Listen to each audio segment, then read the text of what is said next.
we made it through, and I learned things like he had been a social worker for 35 years in Bakersfield, and I love the desert, so we got to share the love of the desert. And anyway, actually, Anne Lathrop had sent out some poems that she had recommended, so I chose one of the poems that Anne had sent through the email to kind of wind up this tribute to Jay. Thank you for all you have contributed to us and to our fellowship. This is by Edgar Guess. I'd like to think when life is done that I had filled a needed post, that here and there I paid my fare with more than idle talk and boast, that I had taken gifts divine, the breath of life and manhood, and tried to use them in service for my fellow men.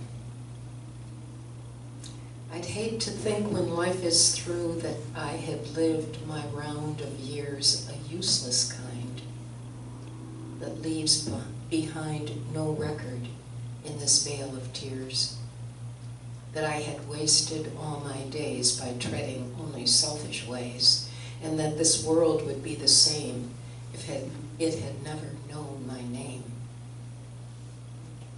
I'd like to think that here and there when I am gone, there shall remain a happier spot that might have not existed.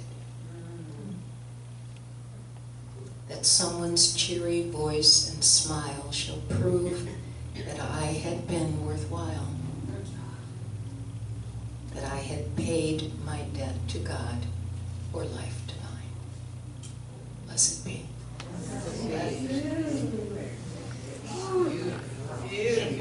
And thank you.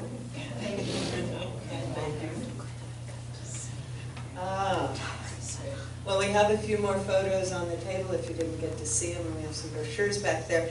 And also on the table I have two of the symbols of my ministry that I try to include whenever I'm involved in something that feels like a sacrament. And the first one is a blade. The blade represents releasing, letting go, cutting away that which no longer serves us. The other is a chalice. The chalice is to remind us that as we go through life, we're going to remain open to the possibility of being filled to the brim with spirit, with love, with joy, with all that is divine, all those gifts that Guess talks about in that poem. And so, in many ways, Jay's life is a representative of that. And at this stage in our experience of him, we get to cut away that expectation and that desire to have the physical form. And we get to hold the possibility of the presence of his memory, of his wisdom, of his love in every aspect of our life. This is what this kind of our lives, this kind of gathering is to remind us. And so I invite you now to just quietly and gently allow yourself to say goodbye to the form of this man who has been so powerful a presence in this community. Lovingly, gently, appreciatively.